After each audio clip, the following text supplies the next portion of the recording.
Washington Grown is brought to you by the Potato Farmers of Washington. Learn why Washington is home to the world's most productive potato fields and farmers by visiting potatoes.com. Also brought to you by Treetop and the Washington Hospitality Association. Hi everyone, I'm Christy Goranson and welcome to Washington Grown. Here in the Northwest, we love to get out and enjoy the outdoors. Whether it's cheering on your kids at a baseball game or running a marathon, we can all see the importance of living a healthy lifestyle. Washington agriculture plays a key part in that equation, eating healthy. So in this episode, we're saying game on. We'll get fueled up at Method, a juice bar in Spokane, where we'll make some of their signature juices with owner Nick Murdo. I like it a lot. Really tasty. It's like a green milkshake. And bees stay on the go, keeping our crops pollinated. We're heading to an alfalfa seed field to see alkali bees in action. Then we're off to the home of the Seattle Mariners to cook up a meal with the players' chef and find out what they eat to prepare for games. Ichiro had those wings every day that he's ever played here. All this and more today on Washington Grown. Hey,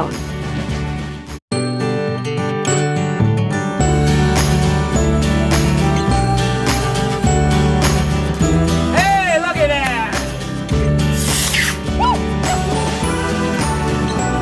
It really is a family affair. Cheers. Cheers. Oh my look at that. gosh! Yeah.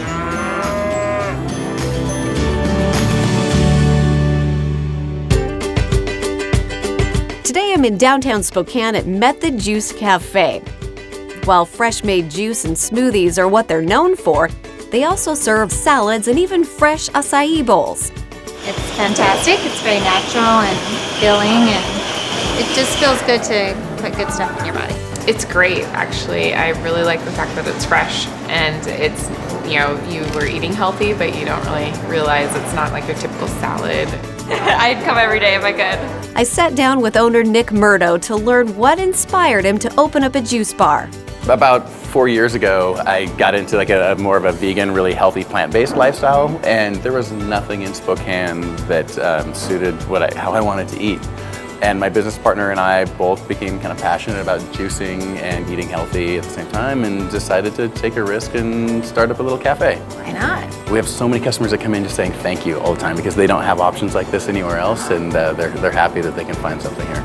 Seeing all of the fresh produce used in their juices, I asked Nick if it's important for them to use Washington-grown ingredients. We try and find as much local produce as we can. For me, it's really important because letting produce ripen on the vine or on the tree is so much more important because you're getting more nutrients out of that same produce. So we have farms not far from here that we work with, and we'll get our produce in as often as we can from them. Later in the show, Nick is going to teach me how they make a couple of their signature drinks. We're going to be able to That's our pure. run a marathon after these, I think. We will be.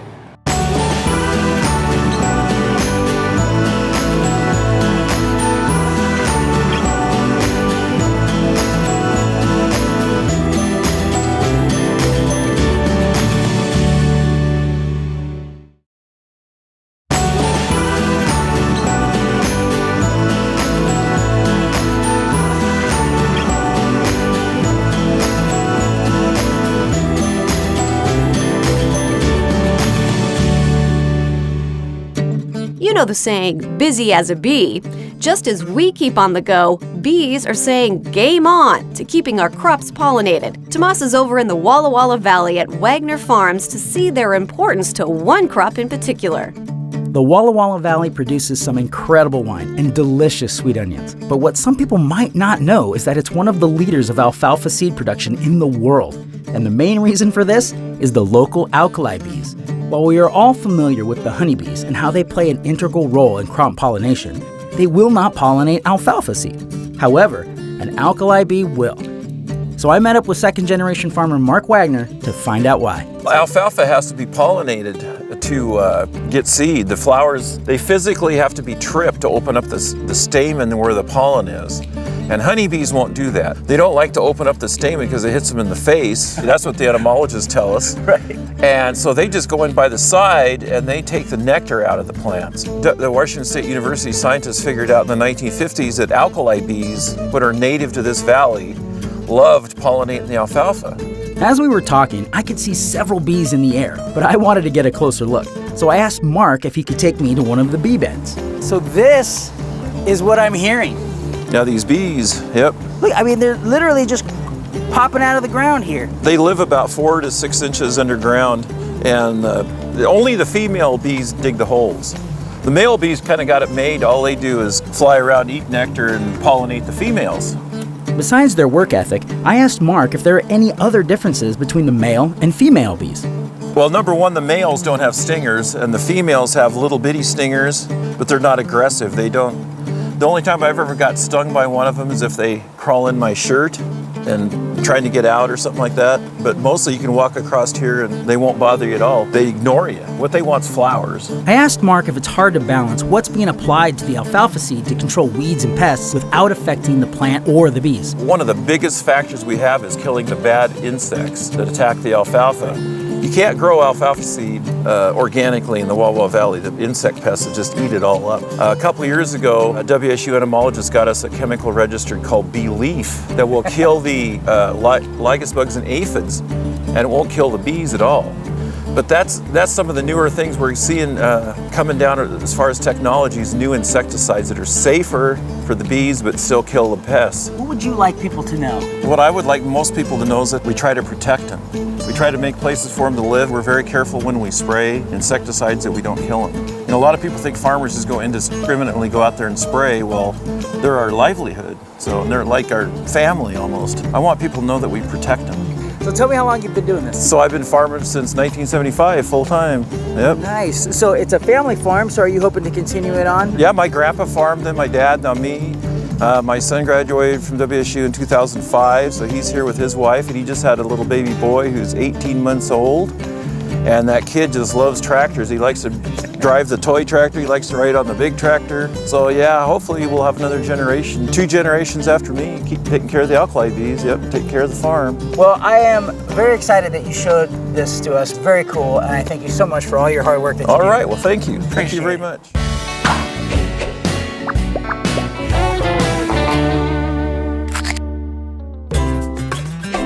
Thousands of people bounding up Doomsday Hill during Spokane, Washington's Lilac Blooms Day run is a celebration of health and fuel. Fueling for Blooms Day or any race involves strategy. A simple fueling strategy that anyone can use is what I call fueling the campfire, because proper fueling for a race is a lot like making a campfire. The first type of fuel you'll need burns quickly like paper. We'll call this fast fuel. Examples of fast fuel are bread, potatoes, pasta, rice, cereal, and fruit. These fuels burn quickly, so in order to keep the fire going, you have to add some slow-burning fuel like logs on a campfire. Examples of slow fuel are eggs, peanut butter, legumes, beef, chicken, pork, cheese, and nuts, to name a few. To optimally fuel for your athletic event, make sure you combine both fast and slow fuels, such as toast and egg, yogurt and nuts, potatoes and meat, apple and peanut butter, or fruit and nuts. Research also shows that combining a slow fuel with a fast fuel within 30 minutes after an event significantly improves muscle recovery. In Washington State, there's a tremendous variety of locally grown fast and slow fuel sources that can power you through a Blooms Day, soccer game, or hiking trail back to your campground, or hopefully you've got plenty of paper and wood. Coming up, we're back at Method in Spokane to get our juice on with owner Nick Murdo.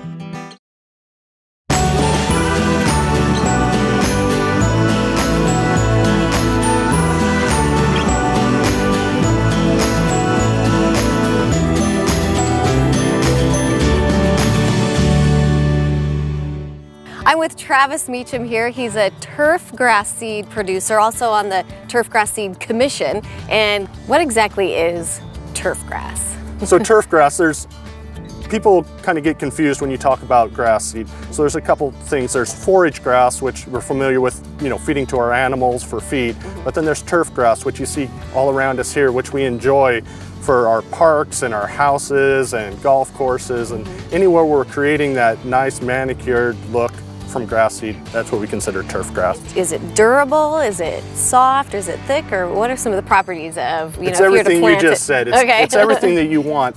You want to be able to to abuse it and have it come back and still look nice, but you also want to be able to lay out in it and enjoy it. And most of all, you just want it to look nice. I mean, it's a product that can be out there for years and years and is going to keep on growing and looking great and surviving. How big is the turf grass seed industry in Washington State? Washington's one of the biggest producers in the nation of turf grass seed, and it's been distributed not only all over the United States but all over the world. And what's kind of neat is the same stuff that we grow and plant in our yards and in our parks is the same stuff that the very high profile places. I know that there was seed out of Washington State that went and supplied the Olympics in Beijing, was on the soccer fields there, many of the professional ballparks around the country. I know that Washington State turf grass has been at Coors Field in Denver, and I think the Milwaukee Brewers have it on theirs, and I'm sure there's a number of others, but it's the very same seed that we get as homeowners. It's the same quality and the same stuff that they are putting on professional fields. So how long have you been producing turf grass seed? For a number of years, and it's a great crop to grow. It's great for the soil health. It puts a lot of organic matter back in the soil, but it's great growing a crop that, you know, the end result goes to, you know, your friends and neighbors, and they use it every day, and you see it, you know, all over the countryside. Why are you proud to be a Washington farmer?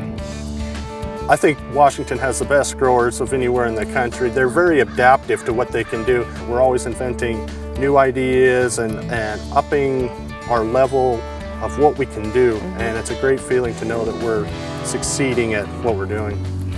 What would the world look like without turf grass? That's a real easy one. I think it'd be a lot browner and not near as green. And so I'm pretty proud to say that, you know, turf grass, you know, puts a lot of green and a lot of happiness into our lives. We're back at Method, a juice cafe in Spokane. I love it. There's always a line. They're fast, they're friendly here. Everything is, you know, fresh and tastes wonderful. I asked owner Nick Murdo what makes Method so popular. Everything that we make is plant-based. It's filling and it feels healthy, and they ultimately, like, they're getting energized just from the inside out. Now I'm headed back into the kitchen with Nick to learn how to make a few of their signature drinks. You're going to teach me how to do one of your favorite recipes, right? It is, yes. Here at Method? The Vital, it's one of our signature drinks. We've had it on the menu for 3.5 years or so, and yeah. Our first step is to juice a few stalks of kale. Next, we put in a couple of apples and 2 carrots. This is fast. We are going to have some beets in here. It takes no time. Beets are the best. Some people like hit and miss whether or not they like beets, but the color that comes out of the beets. Yeah, you're right. It's like a rainbow right now. And we still need some lemon. I'm going to grab 2 lemon pieces. We also need to get our ginger in there. A lot of ginger, a little ginger. Yeah, well, I like ginger. A lot of ginger. And let's get 1 more apple. Okay. Once all of our fresh ingredients are juiced, we're ready to try it. Cheers. Cheers. Yum. Woo! Not too much ginger. Has a kick though.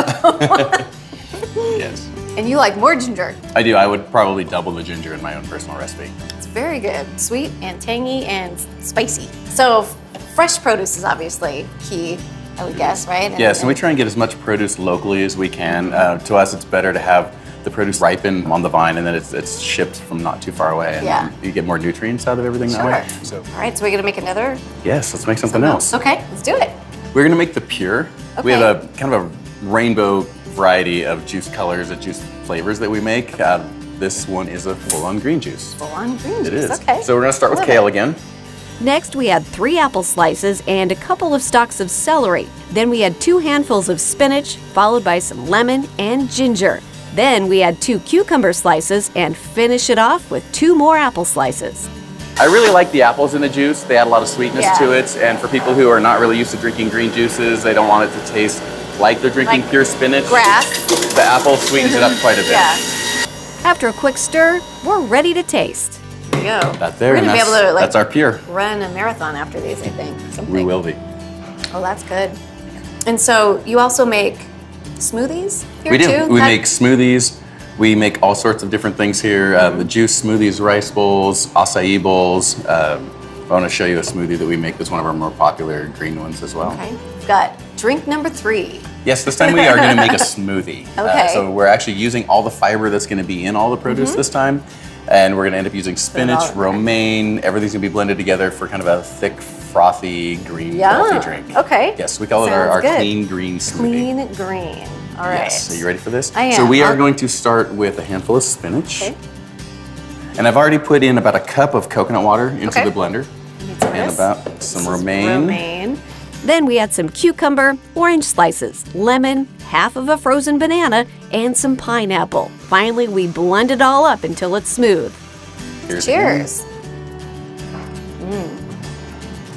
I like that a lot. It's really good. It's It's really a great, it's filling, so it's more of a meal replacement than some of the normal juices are too. And Yeah, I like the yeah, it's thickness really, of it. it's really tasty. And I It's love like the a pineapple. green milkshake, if you will. It is. That's exactly what it tastes like. Well, thank you Sure thing. so much. Thank you. This was awesome.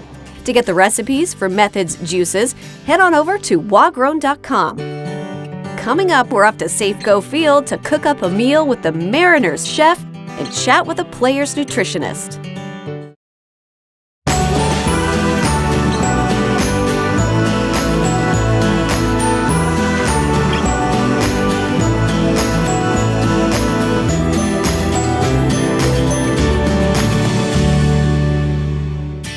If you want to perform well, you have to eat well. And today's athletes swear by the juicing of fruits and vegetables. I'm at Method's downtown location, and I'm about to serve up one of their most popular drinks, Pure. Let's see what people think. Do you like fruits and veggies? I do. What are some of your favorites? Kale, Oh, right out of the gate, kale. apples, strawberry. I like them all. I do. Whatever you give me food, I eat it. When I hold this up, what do you think?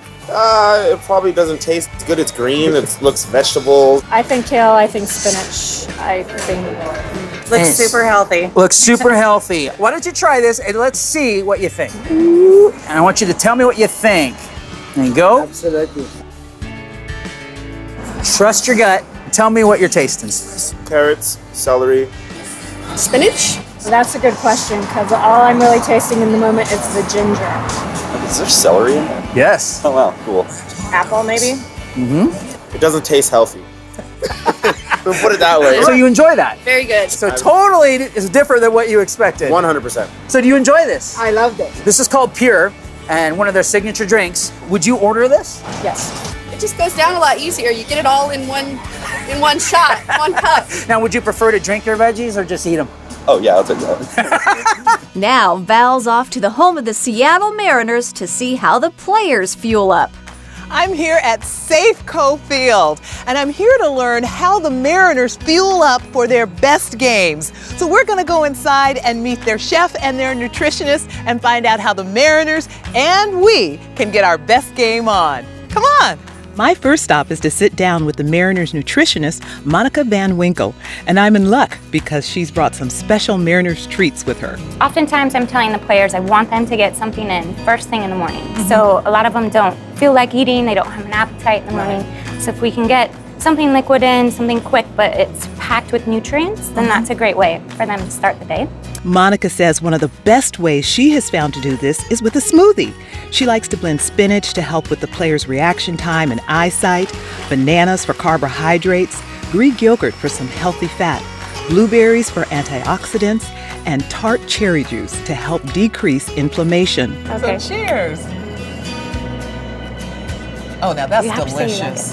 No, I don't have to say I like it. This is really delicious. So it sounds like some of the things that you're doing for the Mariners to keep them on their winning streak, hopefully, are things that we too can do for ourselves. Oh yes, of course. Great. And I think that anyone who exercises is an athlete.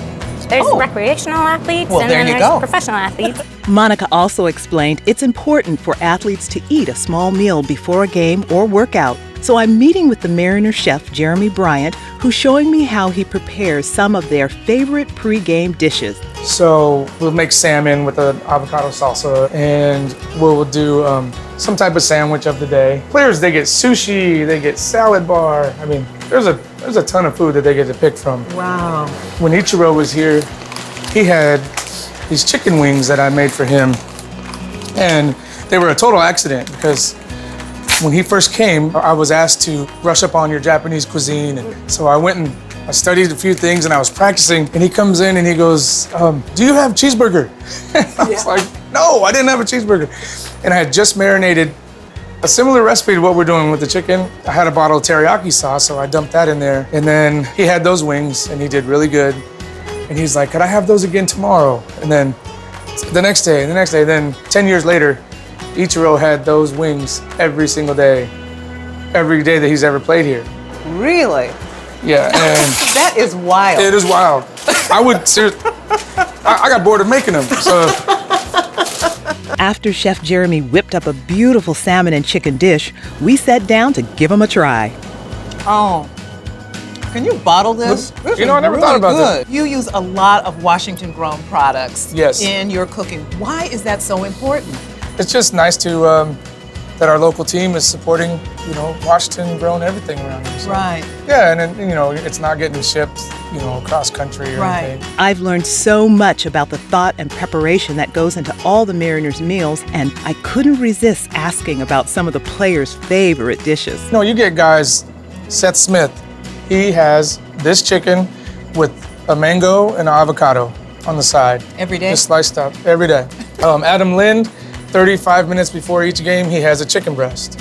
How special for you? I mean, it sounds like you have really gotten to know the guys one-on-one. What is Yeah. that like? It's, every single day I appreciate it, and I really, really enjoy being here. And just the fact that I get to see Edgar Martinez every single day.